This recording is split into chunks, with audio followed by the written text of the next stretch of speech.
सौरभ 10 साल बाद अपने गांव धवलपुर वापस आया था। पढ़ाई के लिए वो बाहर देश गया था। जब लौट कर आया तो सब कुछ बदल चुका था। गलियां खाली थीं, लोग गायब थे और उसका पुराना घर एक खौफनाक सन्नाटे में डूबा हुआ था। शुरुआत के कुछ दिन तक सब ठीक लगा, लेकिन रात होते ही अजीब चीजें होने लगी। दरवाजों की खटखटाहट, दीवारों के पीछे से आवाजें और सपनों में कोई उसे बुला रहा था। एक रात सौरभ ने तय किया कि वो गांव से भाग जाएगा। बाहर तेज बारिश हो रही थी, अंधेरा इतना था कि कुछ दिखाई नहीं दे रहा था। वो रास्ते पर भागता गया, लेकिन रास्ते जैसे खत्म हो गए। सौरभ के गायब होने के साल बाद रवि नाम का एक ब्लॉगर धवलपुर पहुंचा। उसने सौरभ की कहानी सुनी थी और उसे एक्सप्लोर करना चाहा। उसने कैमरा चालू किया और उसी घर में एंटर किया। सब कुछ पहले नॉर्मल लगा, पर फिर उसे एक फोटो मिली सौरभ की। पीछे लिखा था, मैं वापस आऊंगा। उसके बाद दरवाजा खुला और एक बेसमेंट के अंदर ले जाने वाली सीढ़ियां मिली। नीचे अंधेरा था, लेकिन कुछ आवाजें थीं। रवि ने जैसे ही मोड़ लिया, सामने एक आदमी खड़ा था, आंखें लाल और आवाज में एक ठंडक थी। तू वापस क्यों आया? रवि चिल्लाया। कैमरा गिर गया और फिर सिर्फ सन्नाटा रह गया। अगली सुबह रवि भी गायब था। कई महीने बाद उर्वशी को एक पुराना ब्लॉग मिला, रवि का लास्ट वीडियो। उस वीडियो में सौरभ की तस्वीर थी और एक मैसेज, उर्वशी मेरी बात सुनो। उर्वशी सौरभ को बचपन से जानती थी। वो समझ गई कि कुछ तो बाकी है।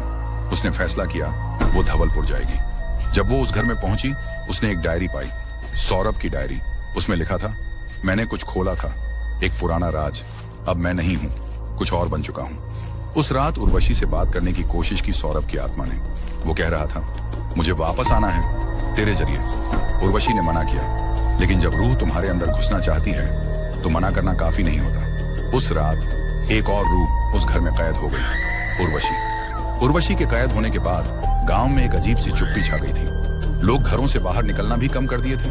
गांव की गलियों में डर और रहस्य फैल चुका था। उर्वशी की तबीयत दिन ब दिन बिगड़ने लगी। वह अक्सर बेहोश हो जाती और जब होश में आती तो बातों में कुछ ऐसा कहती जो समझ से परे था। मुझे छोड़ दो, मैं तुम्हारी गुलाम नहीं बनना चाहती, वह बार बार कहती। एक रात जब पूरा गांव बारिश में भीग रहा था, उर्वशी अचानक उस पुरानी तहखाने वाली जगह पर चली गई। वहां अंधेरे में कुछ आवाजें गूंज रही थी, जैसे कोई उससे बात कर रहा हो। वहां एक पुरानी माला और एक फटा हुआ कागज पड़ा था, जिस पर कुछ गुप्त मंत्र लिखे थे। उर्वशी ने समझा कि यही वो तरीका है जिससे वह इस आत्मा से मुक्त हो सकती है। पर जैसे ही उसने मंत्र पढ़ना शुरू किया, दरवाजे अचानक जोर से बंद हो गए। उस तहखाने में अंधकार गाढ़ा हो गया और एक ठंडी हवा चली। तुम कभी नहीं भाग सकती, एक धीमी आवाज ने उसे चेतावनी दी। फिर उर्वशी ने महसूस किया कि उसकी आत्मा धीरे धीरे उस अंधकार में विलीन हो रही है, पर उसने हिम्मत नहीं हारी। वह मंत्र पढ़ती रही, अपनी आवाज में ताकत भरते हुए। आखिरकार सुबह की पहली किरण के साथ उस अंधेरे का अंत हुआ। दरवाजा खुल गया और उर्वशी बाहर निकल पाई। पर वह अब वही उर्वशी नहीं थी। उसकी आंखों में एक अनकही दास्तान थी और उसके दिल में उस रहस्य की गहरी छाप। गांव के लोग कहते हैं कि धवलपुर की आत्माएं अब भी वहां बसती हैं, पर उर्वशी ने जो कुछ देखा वह केवल साहसी ही समझ पाएंगे। और यह कहानी अभी खत्म नहीं हुई। उर्वशी की वापसी के बाद गांव में धीरे धीरे फिर से जिंदगी लौटने लगी। लोग अपने घरों से बाहर आने लगे और धवलपुर की सुनसान गलियां फिर से गुलजार होने लगी। लेकिन उर्वशी के दिल में वो अनदेखा डर और रहस्य अभी भी जिंदा था। उसने ठाना कि वो इस कहानी को खत्म करेगी और जो भी इस काले साए के पीछे था उसे उजागर करेगी। एक दिन उर्वशी ने गांव के बुजुर्ग से पुरानी किताबें और दस्तावेज मांगे। पढ़ने पर पता चला कि सौरभ, रवि और उर्वशी के साथ जो कुछ हुआ वो इस गांव के एक भयानक रहस्य से जुड़ा था।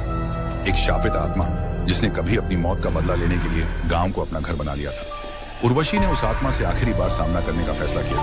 उसने तैयारियां की, मंत्र सीखे और एक विशेष पूजा का आयोजन किया ताकि उस आत्मा को मुक्त किया जा सके। पूजा के दौरान भयंकर तूफान आया, बिजली चमकी और उस काली आत्मा ने अपना आखिरी हमला किया। लेकिन उर्वशी की हिम्मत और पूजा की शक्ति से वह आत्मा आखिरकार शांति पा गई और उस काले साए से गांव मुक्त हो गया। सौरभ, रवि और उर्वशी की आत्माएं अब चैन की नींद सो रही थी। गांव फिर से सुरक्षित था और उर्वशी ने तय किया कि इस कहानी को सबको बताएगी ताकि कोई भी उस भयानक रहस्य को दोबारा न भूल पाए। कहानी खत्म।